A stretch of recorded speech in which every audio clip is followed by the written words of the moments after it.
बिस्मिल्लाहिर्रहमानिर्रहीम। अस्सलाम वालेकुम। मैं मियां मोहम्मद अशफाक हूँ। आज आपने जनरल कमर जावेद बाजवा, हमारे जो साबिक आर्मी चीफ़ है, साबिक इसलिए कह रहा हूँ कि आज उन्होंने कह दिया है कि मेरा ये आखिरी ख़िताब है। उन्होंने अपने ख़िताब के अंदर कुछ शिकवे और शिकायतें किए हैं। बस ये थे कौम हमसे और सियासतदानों के साथ भी उनके शिकवे और गिले थे, और इस बात का भी उन्होंने एतराफ़ किया है कि फ़ौज ने कहाँ कहाँ गलतियाँ की।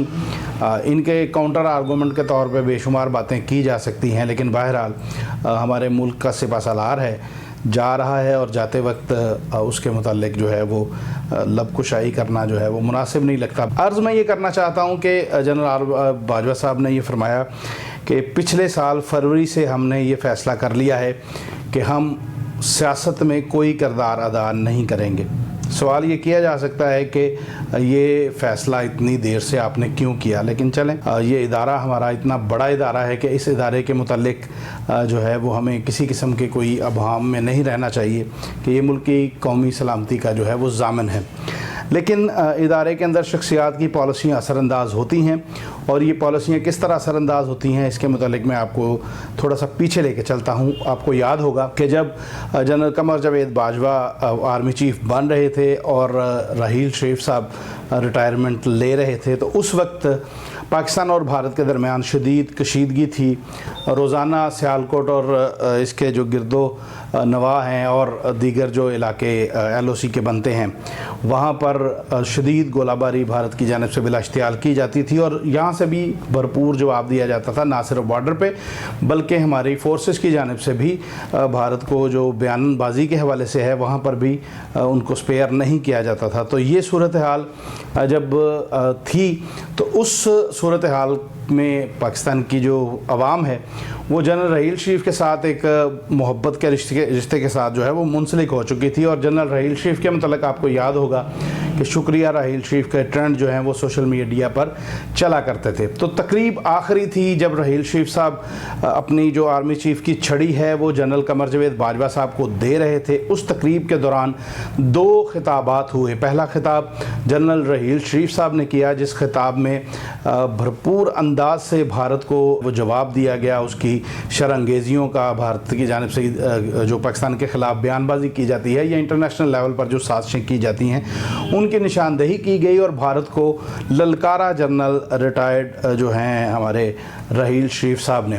और उसी खिताब के चंद लम्हों के बाद दोबारा खिताब हुआ हमारे नए आर्मी चीफ़ का, उस वक्त के जनरल कमर जावेद बाजवा साहब, और उन्होंने ख़िताब का जो उनका पंच लाइन थी उनके ख़िताब की वो ये थी कि भारत के साथ जल्द हालात मामूल पर आ जाएंगे, और हालात मामूल पर आ गए।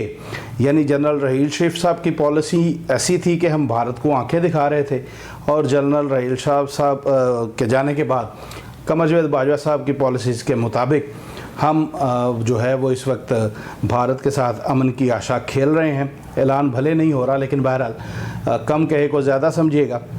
तो मैं अर्ज़ ये करना चाहता हूँ कि अब जब जनरल बाजवा साहब अपनी स्टिक किसी के हवाले करेंगे, जो भी नया आर्मी चीफ़ बनेंगे, तो उनकी स्टिक के बाद जो खिताब होगा वो खिताब हमें बताएगा कि हमारे आने वाले जो चीफ़ हैं उनकी पॉलिसीज़ सियासत के हवाले से क्या है, उनकी पॉलिसीज़ खित्ते के हवाले से क्या हैं, उनकी पॉलिसीज़ हमारे जो मुल्क में जारी करप्शन और लूट मार है उसके हवाले से क्या हैं।